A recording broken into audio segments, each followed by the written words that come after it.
ناظرین السلام علیکم ورحمۃ اللہ تعالی وبرکاتہ۔ نحمدہ ونصلی ونسلم علی رسولہ الکریم۔ ناظرین، آئیے آج کے اس مختصر سے کلپ میں اعتکاف کے بارے میں ہم جانکاری حاصل کرتے ہیں۔ نفس اعتکاف تو یہ ان محبوب عبادات میں سے ہے جو انبیاء سابقین کے دور سے چلی جا رہی ہے۔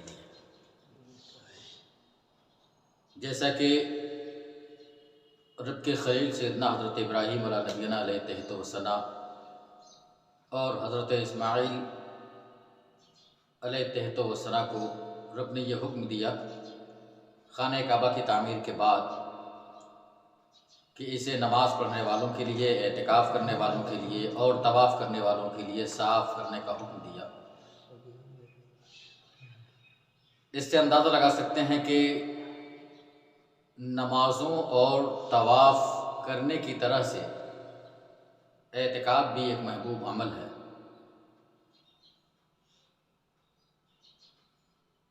تو جب کبھی بھی ہم مسجدوں میں داخل ہوں تو ہمیں اعتکاف کی نیت ضرور کر لینا چاہیے، لیکن رمضان المبارک کے عشرۂ اخیر میں اعتکاف کا حال یہ ہے کہ آقا کریم صلی اللہ تعالیٰ علیہ وسلم کی ایسی سنت ہے جسے آپ نے کبھی بھی ناغہ نہیں فرمایا۔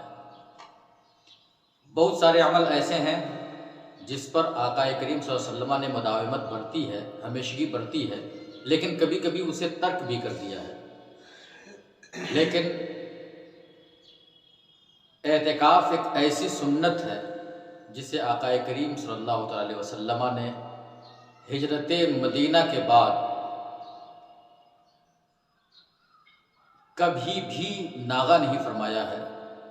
جیسا کہ سیدنا حضرت امام ظہری رضی اللہ تعالیٰ عنہ نے بیان فرمایا کہ رمضان المبارک کے عشرۂ اخیر میں آقا کریم صلی اللہ علیہ وسلم کا اعتکاف فرمانا یہ ایک ایسی سنت ہے جسے آقا کریم صلی اللہ تعالیٰ علیہ وسلم نے اپنی مکمل حیات ظاہری میں ہجرت مدینہ کے بعد سے کبھی بھی ناغہ نہیں فرمایا۔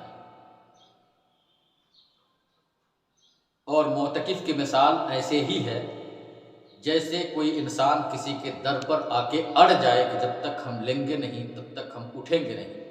ٹھیک یہی حال معتکف کا ہوا کرتا ہے کہ چونکہ اعتکاف در حقیقت تقرب الی اللہ کا ایک بہترین ذریعہ ہے، گناہوں کی مغفرت کرانے کا ایک بہترین بہانہ ہے، گویا ایک معتکف اپنے آپ کو رب کی بارگاہ میں اس طرح سے پیش کر دیتا ہے اور اڑ جایا کرتا ہے کہ یہ مولا جب تک تو ہمیں معاف نہ فرمائے گا، جب تک تو ہماری بخشش نہ فرمائے گا تب تک ہم نہیں اٹھنے والے۔ تو اللہ رب العزت ہر اس بندے کو جو اس کی رضا جوئی کے لیے اعتکاف کرتا ہے اور رب سے تقرب چاہتا ہے، اپنے گناہوں کی بخشش چاہتا ہے، تو اللہ رب العزت اسے بخش دیا کرتا ہے۔ تو 20ویں تاریخ کے عصر سے لے کر کے چاند ہونے تک اعتکاف میں بیٹھنا یہ سنت ہے، سنت کفایہ، یعنی کہ اگر بستی کا کوئی ایک انسان بھی مسجد میں اعتکاف میں بیٹھا تو پوری بستی بری ذمہ ہو جاتی ہے، لیکن اگر بستی کا کوئی بھی ایک انسان مسجد میں اعتکاف نہیں کیا تو پوری بستی گناہگار ہوتی ہے۔ اس لیے ہر مسلمان کو چاہیے کہ اگر اس کے پاس وقت میسر ہے اور تقرب الی اللہ چاہتا ہے، اپنے گناہوں کی بخشش چاہتا ہے، تو رمضان کے عشرۂ اخیر میں اپنے گاؤں کی مسجد میں اعتکاف کرے۔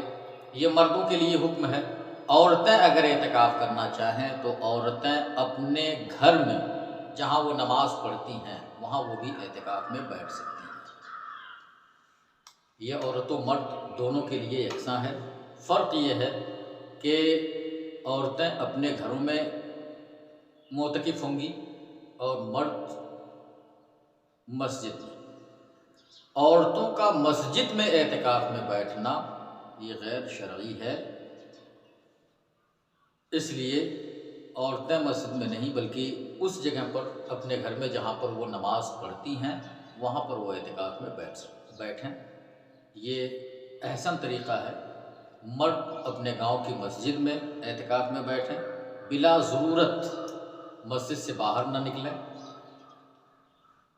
اور اعتکاف میں بیٹھنے کا یہ مطلب نہیں ہے کہ صرف مسجد میں پہنچے اور بیٹھ گئے اور سو کر کے اپنی راتیں گزارے، دن گزارے، جی نہیں۔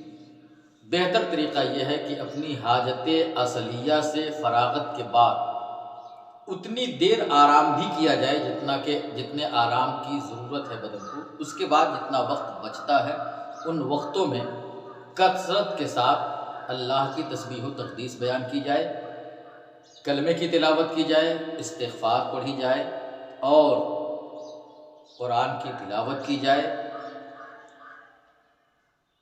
اور اس طرح سے اعتکاف میں بیٹھنا گویا عشرۂ اخیر کی طاق راتوں میں جو شب قدر کی تلاش کرنے کا حکم آقا کریم صلی اللہ علیہ وسلم نے فرمایا، وہ اس کا بھی مقصد حاصل ہو جایا کرتا ہے۔ گویا ایک معتکف مسجد میں بیٹھا ہوا ہے، تمام راتوں کو وہ زندہ کرے گا۔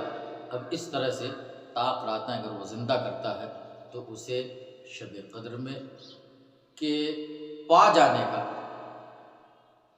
سب سے بہترین طریقہ ہے۔ تو آپ اعتکاف کا بھی اہتمام ضرور کریں۔